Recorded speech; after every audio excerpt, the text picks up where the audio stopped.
Good morning. கதையை கேளுங்க.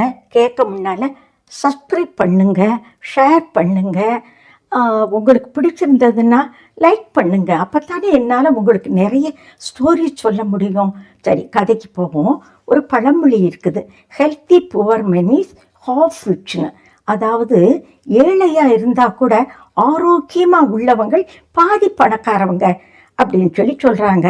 அதே மாதிரி ஒரு ஊரில் ஒரு பாட்டி இருந்தாங்களாம். அந்த பாட்டியோட வீடு ஆற்றங்கரையில் இருக்குது. வீட்டை சுற்றி மரம் செடி கொடிகள்லாம் இருக்குது. மரம் இருந்தால் தான் பறவைகள் எல்லாமே அதில் இருக்கும்ல. கிளி, மைனா, ஆந்தை, காகம், குருவி, குரங்கு, முயல், பூனை எல்லாமே அதில் இருந்துக்கிட்டு இருக்குமா.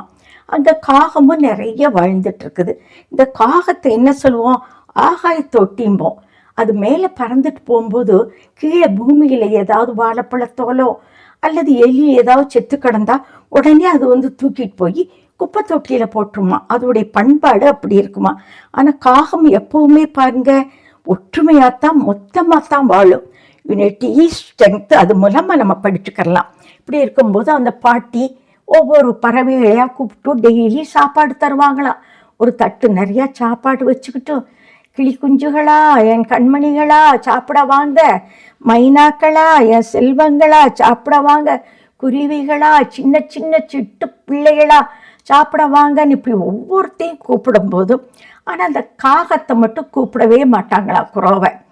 அப்போது இந்த காகம் என்ன செய்யுமா, சாப்பிட வந்தால் பாட்டி பத்தி பத்தி விடுவாங்களாம். அப்போ அதில் ஒரு குரோ கேட்டிருக்குது, ஏன் நம்மளை மட்டும் இந்த பாட்டி பாட்டி பத்தி விடுறாங்க, நம்ம கருப்பாக இருக்கிறோம், கத்திக்கிட்டே இருக்கிறோங்கிறதுக்காக நம்மளை அந்த பாட்டி பற்றி விடுறாங்கன்ட்டு அந்த குரோக்கள் அவங்களுக்குள்ள பேசிக்கிடுவாங்களாம். அதுக்கு பிறகு ஒரு கொஞ்ச நாளைக்கு அப்புறம் அந்த பாட்டிக்கு காய்ச்சல் ஆயிட்டது. வீட்டை விட்டு வெளியே வர முடியல. அதனால் அந்த பாட்டி அந்த தோட்டத்தை அவ்வளோ க்ளீனாக வச்சுருப்பாங்களாம். பாட்டி வெளியே வராதனால சாப்பாடு வைக்கல இல்லை. அதனால் ஒரு பழமொழி இருக்குது, அற்ற குளத்தில் அருநீர் பறவை போலம்பாங்க. அதாவது தண்ணி இல்லாத குளத்துல மேலே பறவைகள் தங்காதான். ஏன்னா அதில் மீனெல்லாம் இல்லை பார்த்தீங்களா. அதே மாதிரி இந்த பாட்டி தனக்கு சாப்பாடு வைக்கலன்னு சொன்னோடனே மற்ற பறவைகள்லாம் வேறு மரத்துக்கு பறந்து போயிடுச்சான். ஆனால் காகம் மட்டும் அங்கேயே தங்குமா. பாட்டி என்ன செய்கிறாங்கன்னு பார்க்குமா. அப்போ அதில் ஒரு காக்கா சொல்லுது, பாட்டிக்கு ஏதோ மேலுக்கு முடியல போல, பாவம், இந்த தோட்டத்தை எவ்வளோ க்ளீனாக வச்சுருப்பாங்க, இன்றைக்கி நம்ம வேலை செய்யலாமேன்னு கேட்குது. அதுக்கு இன்னொரு காக்கா சொல்லுது, நம்மளை தான் அடித்து அடித்து அவங்க பத்துவாங்களே, நம்மளை அவங்களுக்கு பிடிக்காதே, ஏன் நம்மையே அவங்களுக்கு வேலை செய்ய இன்னொரு காக்கா சொல்லுது. அதில் ஒரு காக்கா என்ன சொல்லுது, இன்னா செய்தாரே ஒருத்தல் அவர் நாண நன்னயம் செய்து விடல்னு ஒரு திருக்குறள் இருக்குது. அதுக்கு தோதா நம்ம பாட்டிக்கு நம்ம 1000 தான் நம்மளை அடித்து அவங்க துரத்தினாலும் நம்ம ஹெல்ப் பண்ணால் அவங்க அதில் வைக்கப்பட்டு நம்மோட நல்ல ஒற்றுமை ஆகிடுவாங்கன்னு ஒரு காக்கா சொல்லுதான்.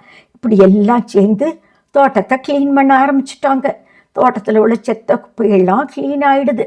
இதை ஜன்னல் வழியாக அந்த பாட்டி பார்த்துக்கிட்டே இருக்கிறாங்க. அப்போது இந்த காகத்துக்கு மேலே பாட்டிக்கு அவ்வளோ பாசம் வருது. எல்லா பறவைகளும் ஓடி போயிட்டாலும் இது மட்டும் இருக்குது பார்த்தீங்களான்னு நினச்சிட்டு அவங்க மனசில் ரொம்ப சந்தோஷம் தாங்கலை. பாட்டி ஒரு தட்டு நிறைய அப்பத்தை வச்சுக்கிட்டு கதவை திறந்துட்டு காக்கா செல்வங்களா, என் கண்மணிகளா வாங்க, இனிமே உங்களை நான் அடித்து துரத்தவே மாட்டேன், உங்கள் மேலே எனக்கு ரொம்ப பிரியம் வந்துருச்சு, எல்லாரும் சாப்பிட வாங்கன்னு கூப்பிட்றாங்க. ஆனால் ஒரு காகம் கூட இறங்கி வர மாட்டேங்குது. திருப்பி இங்கே பாருங்க, உங்களை நான் ஒன்றுமே செய்ய மாட்டேன், நான் செஞ்ச தப்பை உணர்ந்துட்டேன், சாப்பிடுங்க செல்வங்களா, நீங்கள் சாப்பிடலைன்னா எனக்கு நிம்மதி இல்லைன்னு சொன்ன உடனே எல்லா காக்காவும் இறங்கி ஆளுக்கு ஒரு அப்பம்மா எடுத்து சாப்பிட்றாங்களாம். சாப்பிட்டு முடிச்சப்பறம் இந்த தட்டில் ஒரே ஒரு அப்பந்தான் மிச்சம் இருக்குது. அதை பார்த்த உடனே 2 பூனை வருது. அதில் ஒரு பூனை அந்த அப்பத்தை எடுத்த உடனே இன்னொரு பூனை என்ன செய்யுது, நான் தானே உன்னோட வந்தேன், சரி எனக்கும் வேணும்னு சொன்ன உடனே ஆளுக்கு பாதியாக சாப்பிடுவோம் அப்படின்னு சொல்லி கொஞ்சம் தூரத்துக்கு எடுத்துகிட்டு போய் ஒரு மரத்துக்கு கீழே வச்சுருக்குது. இவங்க 2 பேரும் கடிக்கிறாங்க. கடிக்கும் போது ஒரு பீஸ் பெருசும் ஒரு பீஸ் சின்னதாக வந்துருச்சு. மரத்துக்கு மேலே ஒரு குரங்கு உட்காந்துட்டு இருக்குது பசியோட. இவங்க இங்கே ஒரு ப்ராப்ளம் நடக்குது அப்படின்னு அந்த குரங்கு மேலேருந்து பார்த்த உடனே கீழே இறங்கி ஃப்ரெண்ட்ஸ், என்ன ப்ராப்ளம் உங்களுக்கு, நான் தீர்த்து வைக்கிறேன், ப்ராப்ளம் தீர்த்து வைக்கிறதுல நான் ரொம்ப கெட்டிக்காரன் அப்படின்னு சொன்ன உடனே அந்த 2 பூனையும் சொல்லுது, ஒரு அப்பம் எங்கள் 2 பேருக்கும் சம பங்காக கொடுக்கணும். ஒன்று கூட கூடவோ குறையவோ கூடாது. அதனால தான் நாங்கள் 2 பேரும் யோசிக்கிறோன்னு தான். இதுதானா ஒரு பிரச்சனை, நான் வந்துட்டேன்ல அப்படின்னு சொல்லி என்ன செய்யுது, அந்த பெரிய பீஸா உள்ள அப்பத்தை எடுத்து ஒரு கடி கடிக்குது. கடிச்சிட்டு கையில் வச்சு பார்த்தா இந்த பீஸ் அடுத்த பீஸ் பெருசாக தெரியுது. இதை ஒரு கடி அதை ஒரு கடின்னு எல்லாத்தையும் கடித்து முடிச்சுட்டு ஒரு குட்டி பீஸ் மட்டும் மிச்சம் இருக்குது. அப்போ குரங்கு என்ன சொல்லுது, இதை பங்கு வச்சு கொடுக்க முடியாது, இதையும் நானே தின்னுட்டு போகிறேன்னு தின்னுட்டு மரத்துக்கு மேலே ஏறி போய் உட்காந்துக்கிட்டு அது வயிற்ற தடவிக்கிட்டு வயிறு நிறைஞ்சி போச்சுல்ல, சந்தோஷமாக இருக்கான்.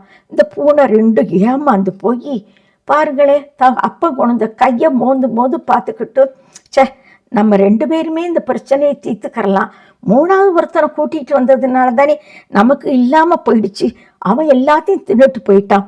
அதனால் பாருங்க, நமக்கு பிரச்சனை வந்தால் நம்ம தான் தீர்த்துக்கிடணும், ஏன் நம்ம அந்த குரங்க போய் கூப்பிட்டோன்னு அதுக நினச்சிட்டு வேறு வழி இல்லை, அது ஏமாந்து போயிடுச்சுங்க. ஆனால் அந்த குரங்கு பார்த்தீங்களா, சாமர்த்தியமாக வந்து பங்கு போடுறேன்னு எல்லா பங்கையும் தின்னுட்டு போயிடுச்சிடலாம். அதனால் குட்டீஸுகளா, நமக்குள்ள உங்களுக்குள்ள என்ன பிரச்சனை வந்தாலும் அதை தீர்க்கிறதுக்காக 3வது ஒரு பர்சனை நீங்கள் தேடாதீங்க, உங்களுக்குள்ளேயே நீங்கள் தீர்த்துக்கிடுங்க. 3வது பர்சன் வந்தால் உங்களுக்குள்ள குழப்பம் பெருசாகலாம், உங்கள் பிரச்சனையை தீராமையே போயிடலாம். அதனால் என்ன செய்யணும், நீங்கள் உங்களுடைய பிரச்சனையை நீங்களே தீர்த்துக்கிடுவீங்களா. சரி, இன்னைக்கு இந்த கதையிலேருந்து ஒரு 4-5 உங்களுக்கு நான் பிளான் சொல்லியிருக்கிறேன். இயற்கையோடு வாழணும், இயற்கையோடு வாழ்கிறவங்க தான் சுகாதாரமான வாழ்க்கை, சந்தோஷமான வாழ்க்கைன்னு ஒன்று சொல்லியிருக்கிறேன். யூனியன் இஸ் ஸ்ட்ரென்த்துன்னு ஒன்று சொல்லியிருக்கிறேன். எல்லாருக்கும் உதவியாக இருக்கணும்னு சொல்லியிருக்கிறேன். அதுபடி நீங்கள் நடப்பீங்கன்னு நினைக்கிறேன். பாய், நாளைக்கு ஒரு கதையோடு சந்திக்கிறேன்.